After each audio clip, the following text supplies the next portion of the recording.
اختتمت فعاليات مهرجان البحر والحرية تحت عنوان غزة تغني، والذي يهدف إلى تعزيز أهمية الثقافة والفنون في المجتمع الفلسطيني من خلال ورشات تدريبية للشباب والشابات على الموسيقى الكلاسيكية. للمزيد مشاهدينا في التقرير التالي.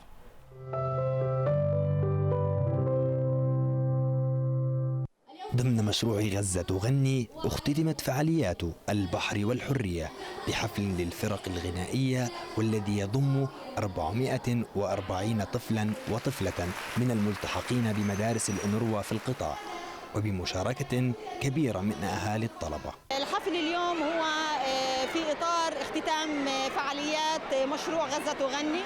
هذا المشروع بدأه معهد إدوارد سعيد الوطني للموسيقى في العام 2017. اليوم احنا بنعطي فرصة ل 440 طالب تدربوا على الغناء والموسيقى في 11 مدرسة تابعة لوكالة غوث وتشغيل اللاجئين، انهم يطلقوا صوتهم ويوصلوا لجميع انحاء العالم بانه اطفال غزة محبي للحياة متوقين للحرية، محبي للغناء، محبي للموسيقى. هذا هو الرسالة الأساسية اللي احنا بنحاول نطلقها اليوم. احنا اثرنا انه يكون الحفل الختامي لمشروع غزة تغني هو اخر حفل من فعاليات مهرجان البحر والحرية اللي اطلقوا معهد إدوارد سعيد، واللي بيطلقوا معهد إدوارد سعيد بشكل سنوي من كل عام.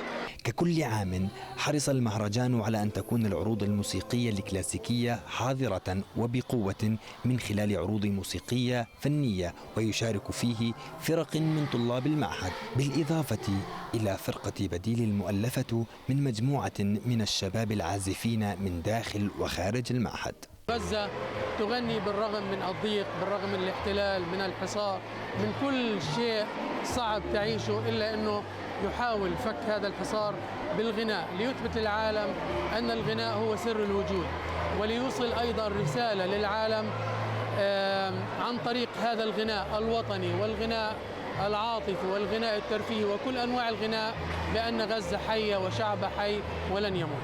لأن الدور الأكبر للشباب في بناء المجتمعات وتشكيل ثقافتها والحفاظ على هويتها الوطنية، كان للشباب النصيب الأكبر من أنشطة المهرجان من خلال إطلاق ألبوم المؤلف الشباب الذي ألف كلماته ولحن موسيقاه شباب من غزة والضفة الغربية ضمن ورشة نعم نبدع الذي نظمها المعهد بالشراكة مع مؤسسة تامر للتعليم المجتمعي.